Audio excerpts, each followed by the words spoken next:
Hello, and welcome back to Corpse Party Book of Shadows. We're going to get the wrong endings and take a look at some of the audio files we've unlocked of the voice actors. But this game actually does have some extra stuff if we replay it. So that's what we're going to do.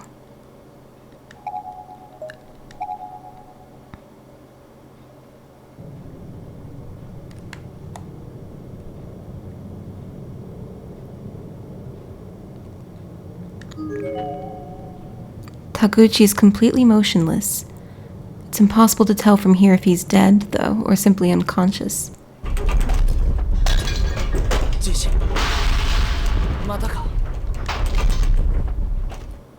For the most part, it plays out the same.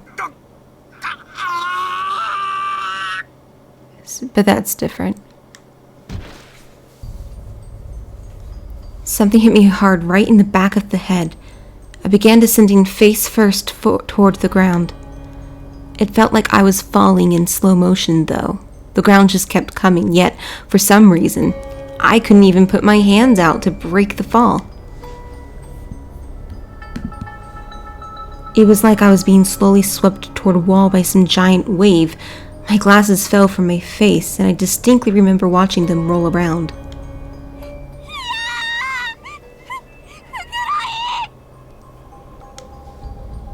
Mitsuki's panicked screams brought me back to reality. Suddenly, I remembered what was happening. She and I had pursued Emi Urabe from the pool back into the school building and found her quickly enough. Unfortunately, she was already dead. Her head had been smashed open on the ground like a roasted chestnut. Who could have done such a thing, we thought? And like it or not, it seemed I now learned the answer. Mitsuki was inconsolable, understandably. But after some doing, I'd finally managed to drag her away from Urabe's remains. We'd just begun walking back toward the school entranceway when I got struck from behind and found myself careening toward the floor.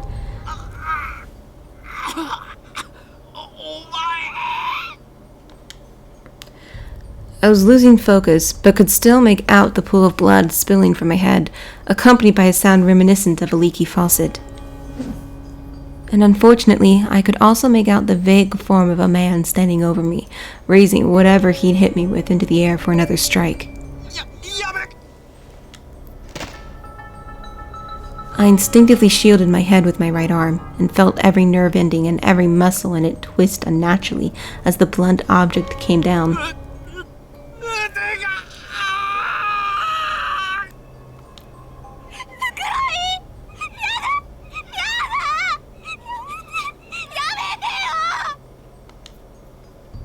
Mitsuki's tomboyish face looked uncharacteristically wrinkled and puffy, with tears streaming down both cheeks. Or maybe it was just my blurry vision. Mitsuki!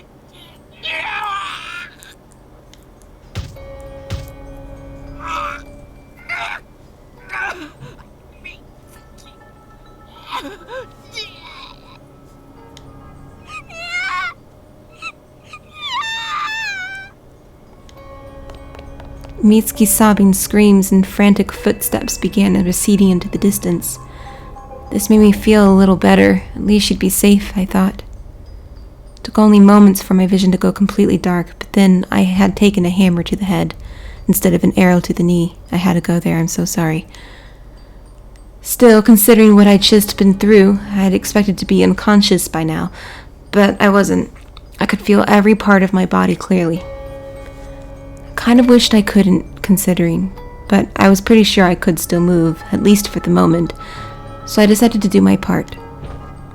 With my crushed left arm, I reached out blindly, felt my attacker's leg as he began turning to pursue Mitsuki, and grabbed on tight.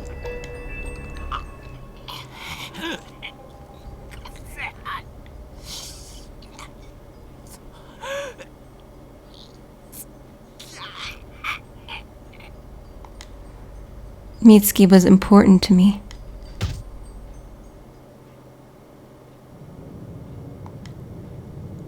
Was I still alive? I couldn't even count the number of broken bones I'd suffered, and I could still feel every one of them. My head, my arms, my ribs, every part of me was throbbing with agony. No one part of my body hurt more than another. Every injury was unbearable. 驚いた。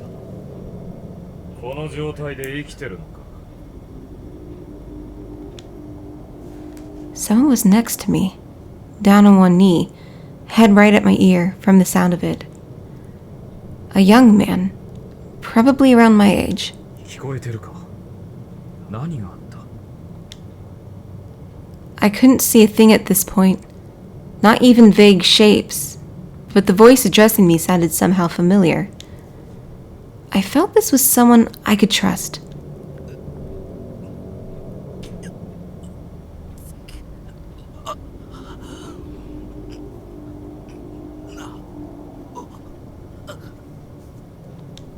Minna.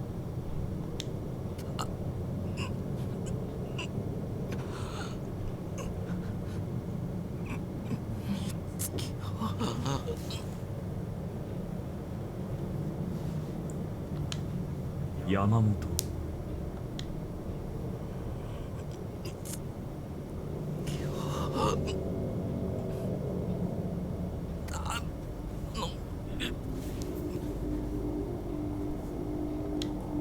Ah, 頼まれた。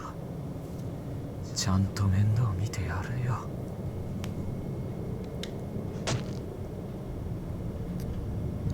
Even without seeing his face, I could tell he was sneering when he said this. Then in the next instant, I felt something hot bore into my abdomen.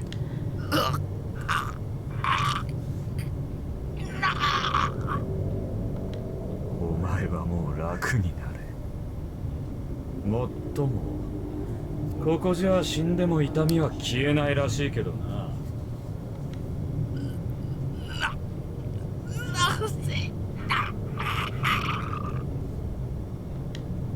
どうでもいいだろ。お前はもう死ぬ。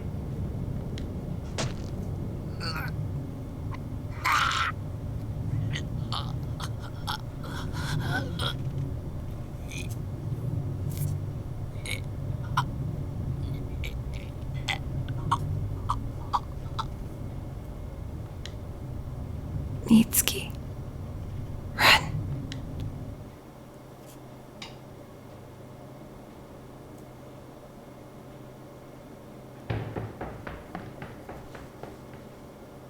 Which way?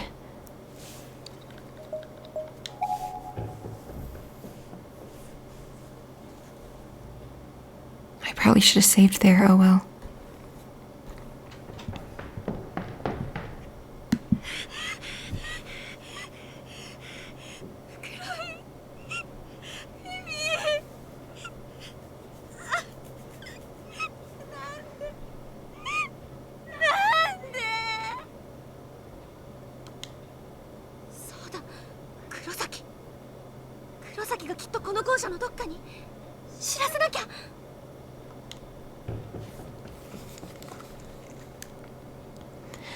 I ran anywhere and everywhere looking for Kurosaki, screaming his name at the top of my lungs, but he was simply nowhere to be found.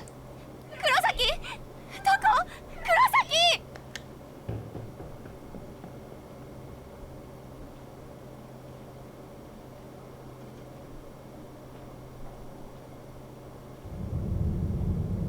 Not in here either.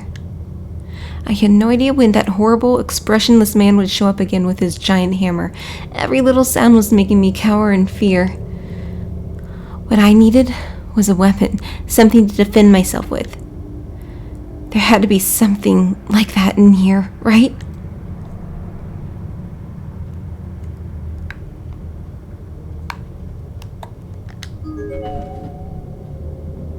There's nothing of interest here. That creep could come barging in at any moment. I have to find a weapon.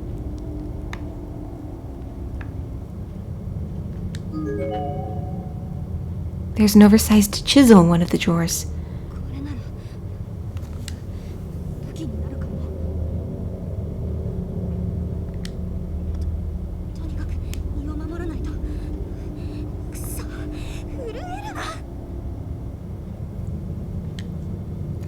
I carefully took the chisel into my quaking hands.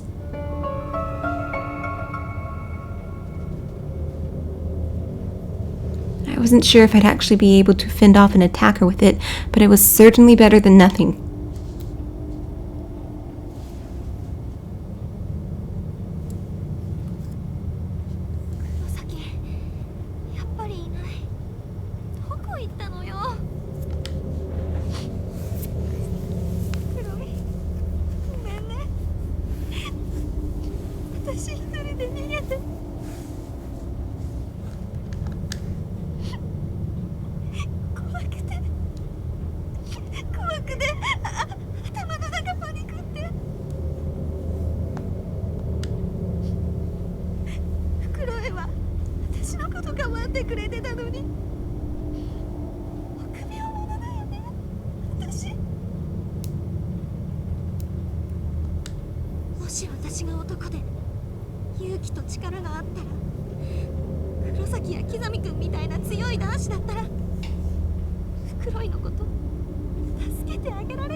Yamamoto, 無事か。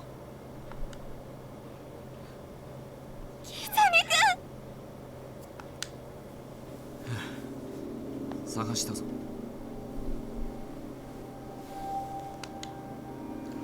Tall and handsome, but always just a little on edge, he never changed one bit.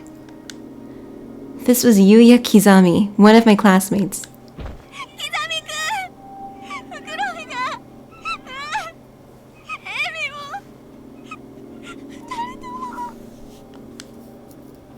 Yamamoto, 大丈夫、大丈夫だ。事情は大体分かってる。だって二人とも殺されたんだよ。あの変な男に。ひどい。ああ、知ってる。さっき俺も見た。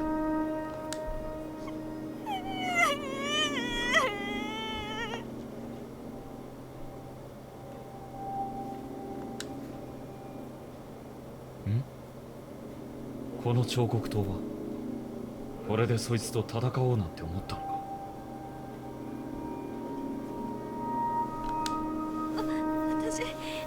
私なんかじゃかなわないだろうけど、でもただ殺されるよりはって。バカだな、山本。こんなもの必要ないんだよ。Kizami cupped my right hand between both of his, as if consoling me, and gently removed the chisel from my grip. He was so gentlemanly about it, his touch soft and caring.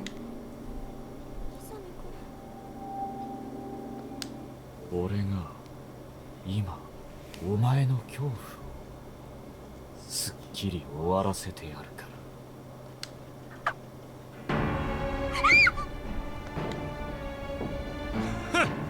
かわすか。動けるな、山本。何その冗談は。あんまり変わらないと思うけどね。俺が本気でも冗談でも山本が死ぬことにはさ。What was going on? Why was he doing this? なんで？何？やだよ、やめて。さっきの話だけど、一個訂正な。フクロイは殴られて死んだんじゃない。刺されて死んだんだよ。こんな感じでブスッと。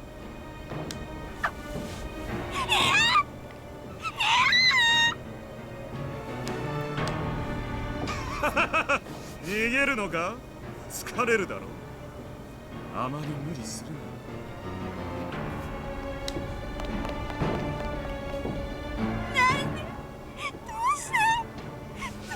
こんなことに。みんなで普通に遊んで勉強してバカな話して笑っていつまでも友達だって。それなのにわからない。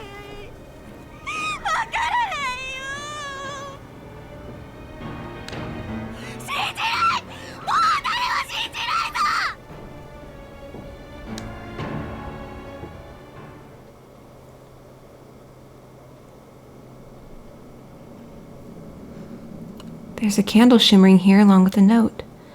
Whatever you do, don't look behind you. 振り返ったらどうなるって言うんだ。 I'm gonna save here just in case.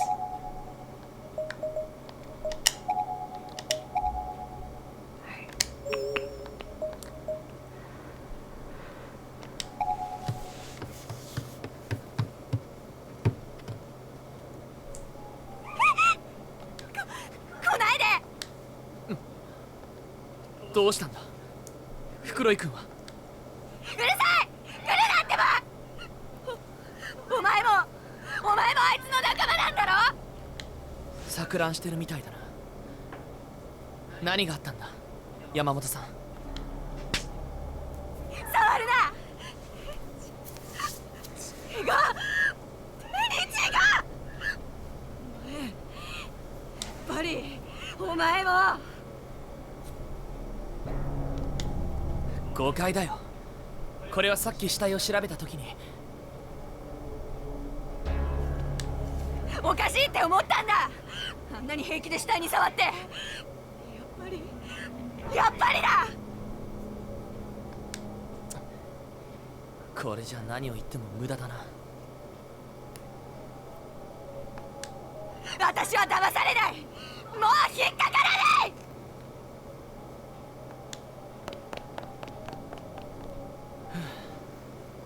やかましい女だ。生きている人間はうるさくてかなわないな。人は寡黙な方がいい。山本さん、もう行ってしまったのかい。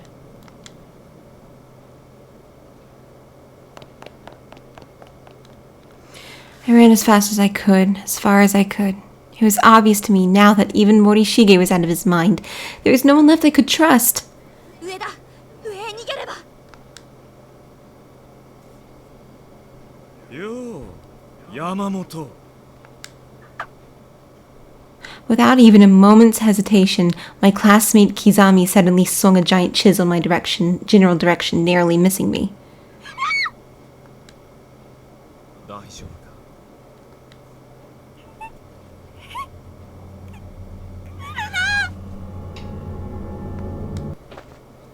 逃げ惑うのもいいけど無理するなよ。体力は温存しておかないと。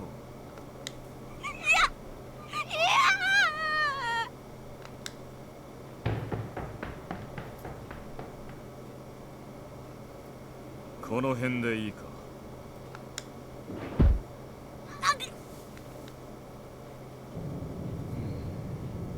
大丈夫か。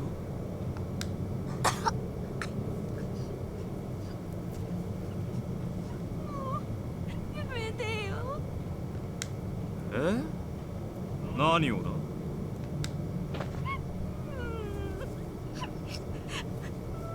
ひどいことしないでよ。私あんたに何にもしてないじゃん。そうだ。返さなきゃな、これ。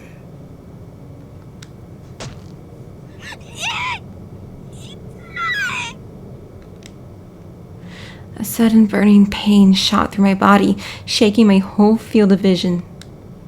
The fat, dull blade of the chisel had been forcibly plunged deep into my thigh, all the way up to the handle. 感触がやはり違うんだ。男と女とでは。なるほど。痛い。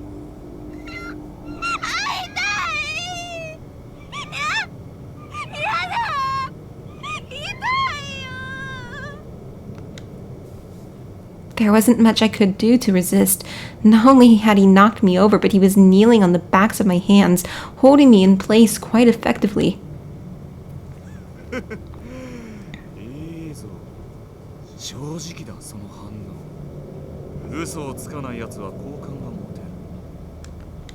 本番といくか、こいつで。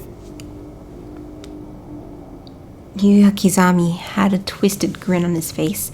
He slowly brought his right hand into view, and in it was a proper knife, glinting in the dull light.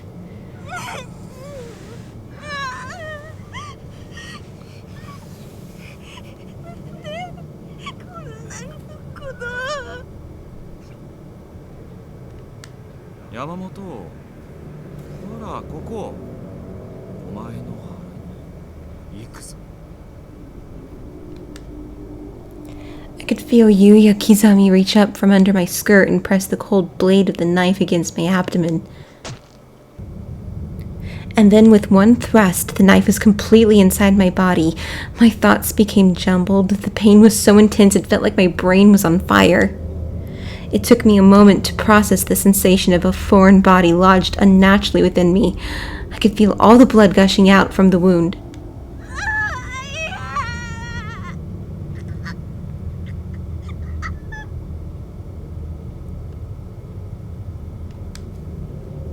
いいぜ山本、その調子だ。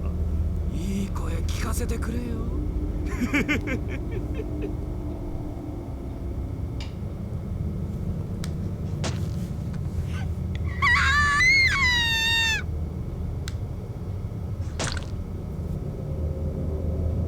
I never felt anything even remotely like this before in my entire life. I couldn't even describe it if I wanted to. The pain receptors in my body were off the charts. I couldn't comprehend the things I was feeling. But despite my confusion and agony, I knew one thing for certain. If I couldn't stop this from happening right now, I was going to die. Every part of me was in agreement on that. My nerve endings were screaming it, and my brain could focus on little else. I might as well have been on fire. It couldn't hurt any more than what I was experiencing.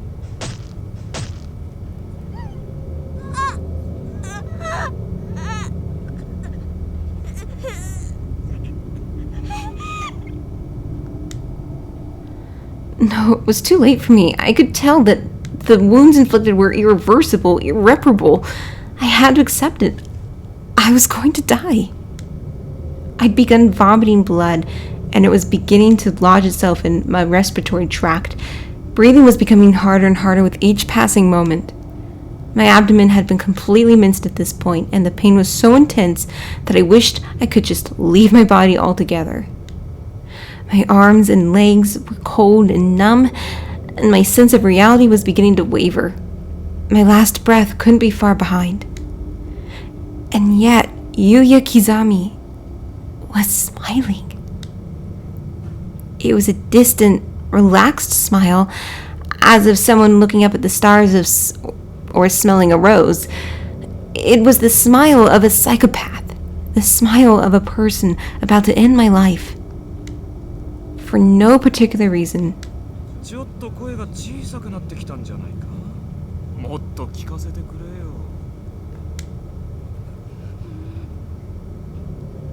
誰がなんかに I couldn't believe those words were coming out of my mouth.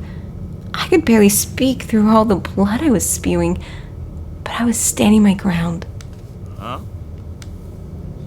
でも俺の思い通りに てめ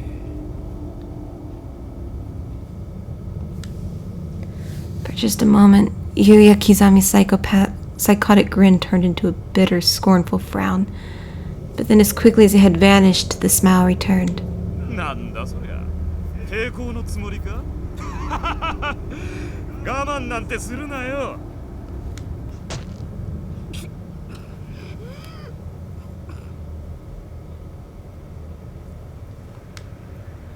おい。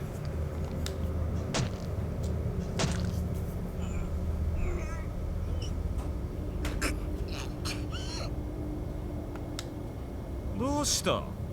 声が小さいぞ。ほら叫べよ。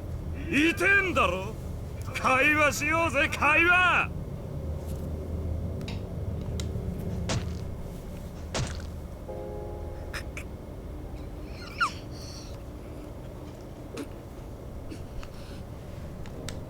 なんか言うことあるんだろ。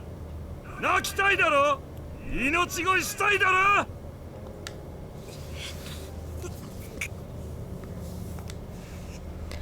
I was concentrating so hard on biting my lip and holding my mouth closed that I swear I'd forgotten how to breathe.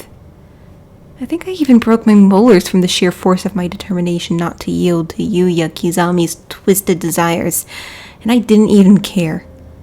I'd have no use for my teeth ever again anyway.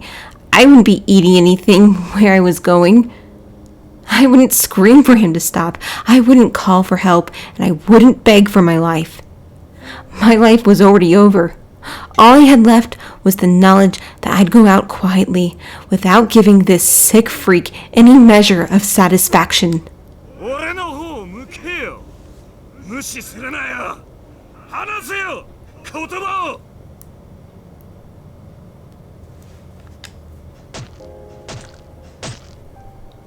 He was beyond redemption. There was absolutely nothing I could say or do to help him. I could either waste away silently or feed his psychosis. I could never make him understand how I felt at that moment. I could never convey to him just what he'd done to me. Death was my best and only option.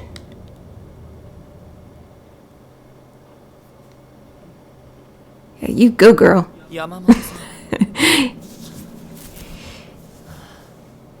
You go die strong like that. This was definitely the body of Mitsuki Yamamoto. Her stomach and abdomen had been stabbed dozens upon dozens of times and were practically liquefied. They looked a bit like gazpacho. Her body was still warm to the touch, too, meaning her death must have only just occurred. 不思議なもんだな。ほんの数分前に話した人間がこうして死んでいるっていうのは。だけど山本さん、綺麗だ。とっても綺麗だ。さっきまでとは雲泥の差だ。君は今完全に自分の全てをさらけ出して無抵抗だ。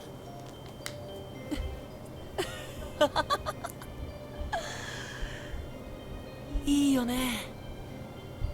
君を連れて行くよ。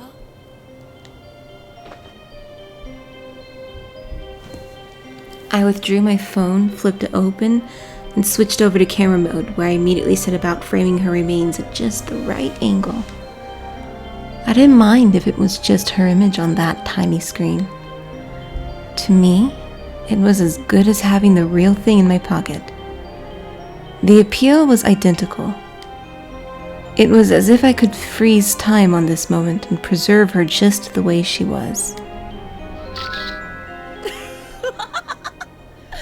やっぱりだ。俺自身の目で見て、触れ、匂いを嗅いで、こうして生の君を知ったから。生きていた時の君を見て、声を聞き、感情に触れていたから。見てくれよ。こんなに綺麗に通れた。もう君は俺だけのものだ。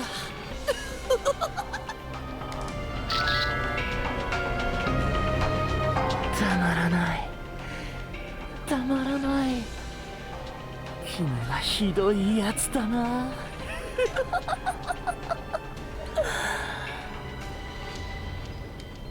俺をこんなに興奮させて、心をかき乱して。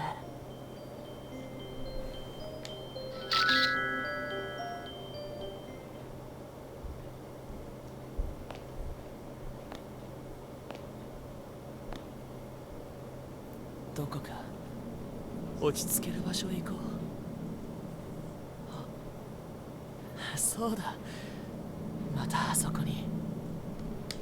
そういえば今日はマユにセビリアの理髪師の録画を頼まれていた。時間までに家へ帰らないと。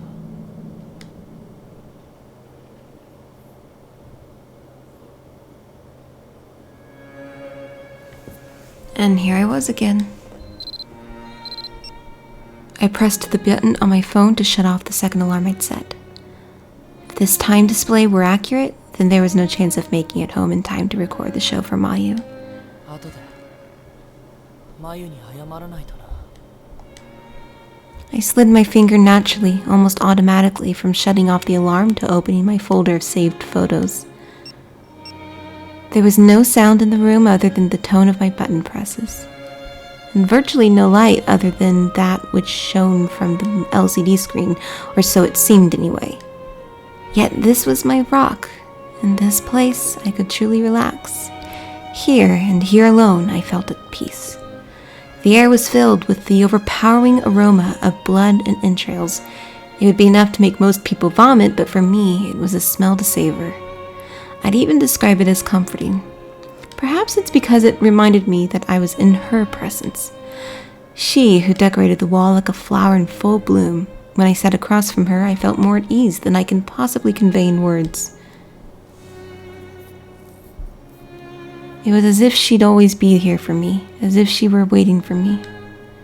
And sure enough, whenever I felt weary or needed respite, the door to this infirmary would always open for me, despite its tendency to the contrary. Each time it did, too, I would always be drawn in as if the room were swallowing me up, and my eyes would always happen upon this offering first. This girl upon the wall, slowly drying and slowly rotting, would always be there to greet me, and never once did I tire of the sight. ずいぶん集まったな。死体の写真。 I'd begun talking to myself, or maybe I was talking to her. Within my phone's memory were stored some of man's most sensual, most voluptuous objects d'art, and she was the tip of the brush, the grand prelude. I'd amassed a whole other building's worth of beautiful sculptures to admire now, too. I was thrilled to bursting. これだ。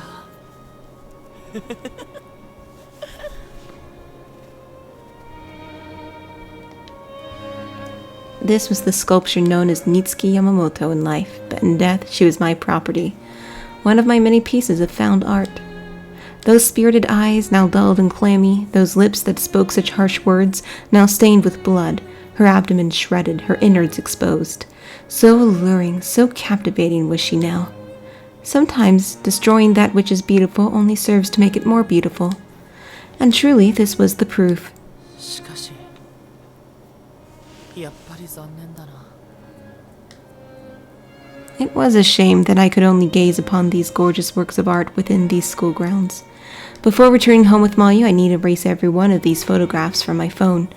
It seemed like such a waste. The world in which I once dwelled was far too narrow-minded to accept these masterpieces. It was often a hard place to call home. But as long as I had Mayu with me, I could endure. And to that end, this folder was an obstacle, a detriment, a hurdle to be overcome before I could rejoin the world of the living. I needed to delete it, to put it all behind me.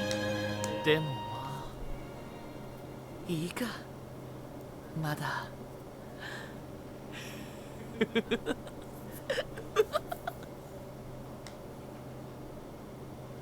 ってからで。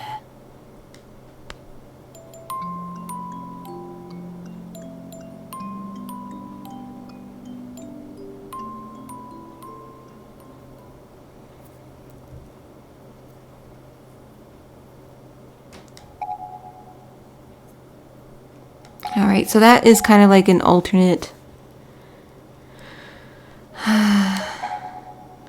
little extra bit to the ending there.